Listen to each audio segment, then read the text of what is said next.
बार फिर आपका स्वागत है। आप देख रहे हैं खास खबर और हम चर्चा कर रहे हैं 16 दिसंबर 2012 की उस घटना की जिसने कहना चाहूंगा कि सामाजिक बदलाव के लिए बिना किसी राजनीतिक मुद्दे के भी देश खड़ा हो सकता है, उस घटना ने सिखाया। अन्ना हजारे के बाद लग रहा था कि शायद को नेतृत्व के बिना कुछ हो नहीं सकता, लेकिन वो बिना नेतृत्व का वो घटना जिसे पता भी नहीं था कि दामिनी उनमें से किसी की कुछ नहीं थी, बावजूद उसके दिल्ली हो चाहे मुंबई हो या फिर जयपुर, लोगों ने लाठियां खाई, सर्द हवाओं के बीच पानी की उन बौछारों को सहा, लेकिन टूटे नहीं।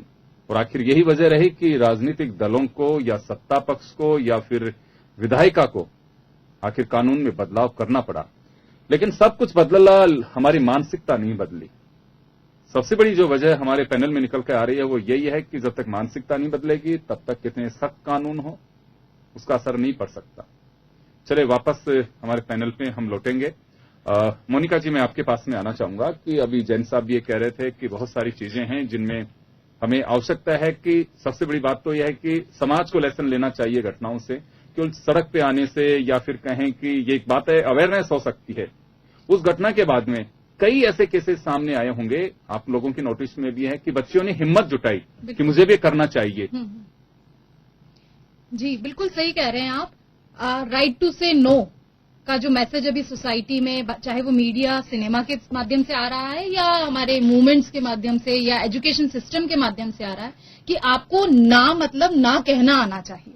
तो ये जो एजुकेशन आपकी किशोरी बालिकाएं हैं या बच्चे घर में हैं, और ना सिर्फ उन बातों को नहीं जो कि आपके जरूरत की हैं, जहां पे आपको जरूरत है ना कहने की, तो वो जो एक एजुकेशन का सिस्टम डेवलप हो रहा है, निर्भया के बाद बहुत स्ट्रांगली इस मैसेज को पास ऑन किया गया है। तो मुझे लगता है इसमें भी एक पूरा सिनेरियो बदला है।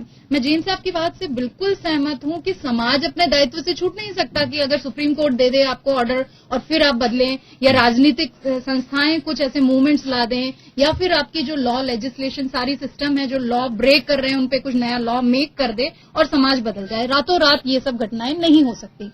मुझे लगता है, जैसा मैंने पहले भी कहा, पेरेंटिंग और मॉनिटरिंग दो हैं। इसके अलावा तीसरी चीज योगेंद्र जी मुझे बहुत जरूरत जो महसूस हो रही है इसमें, आप बच्चों को सुने, आप युवाओं को सुने। क्योंकि क्या होता है कि आज बच्चे ने आपसे कुछ कहा, आपके पास समय नहीं है, कल वो बातें धीरे धीरे करके कम करेगा। और युवा के होते समय हम सब घरों में देख रहे हैं कि जब युवा होता है हम उसके पीछे भागते हैं कि भैया तुम हमें बताओ तुम कर क्या रहे हो, कहाँ जा रहे हो। तो वो बोलता है मैं बता दूंगा, मैं अभी उस समय का नहीं रहा, मैं उतना बच्चा नहीं रहा कि आप मुझसे बात बात पे पूछें। तो पहले तो वो आपके पास आ रहा था बताने, आपके पास समय नहीं है।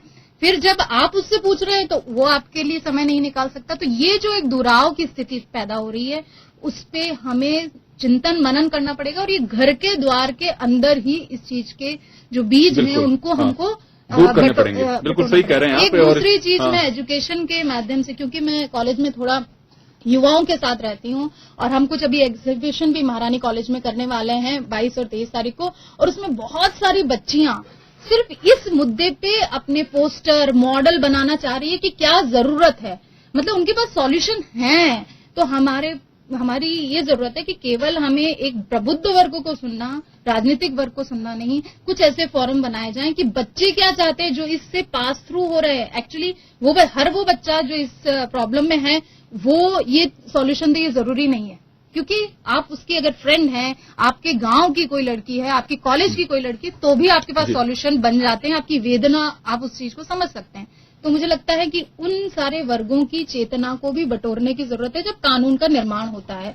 नहीं तो अब तो मैं जुल्म ना सहूंगी, सखी वो जो गाना है वैसा ही हो जाएगा कि मैं जुल्म ना सहूंगी और कहूंगी भी नहीं। तो वैसा मोनिका जी, वैसे देखिए आनंद फानन में जस्टिस वर्मा आयोग का गठन किया गया था, 80,000 लोगों ने सुझाव भी दिए थे, बहुत सारी चीजें उसमें आई थी। लेकिन दो बातें होती हैं हमारे यहाँ पे, कानून में जब बदलते हैं घटना का ड्यूरेशन, अगर आज कोई घटना हुई तो हम लोग सब उद्वेलित हो जाते हैं, उसके डेप्थ, उसका नफा नुकसान हम कुछ नहीं देखते हैं और उसके बाद में सब खामोश हो जाते हैं। मैं आपके बाद में हमारे दो राजनीतिक दलों के हमारे साथी यहाँ बैठे हुए हैं। मैं संगीता जी आपसे जानना चाहूंगा, बहुत कम शब्दों में जानना चाहूंगा कि 2014 के मैनिफेस्टो में कॉमन अगर कोई बात है तो आप लोगों के दोनों के ही, बहुत सारे वर्गों के लिए, लेकिन महिला सुरक्षा भी एक खास बात थी। महिला सुरक्षा अगर आजादी के इतने साल बाद भी सुरक्षा हो तो मुझे लगता है कि सबसे बड़ा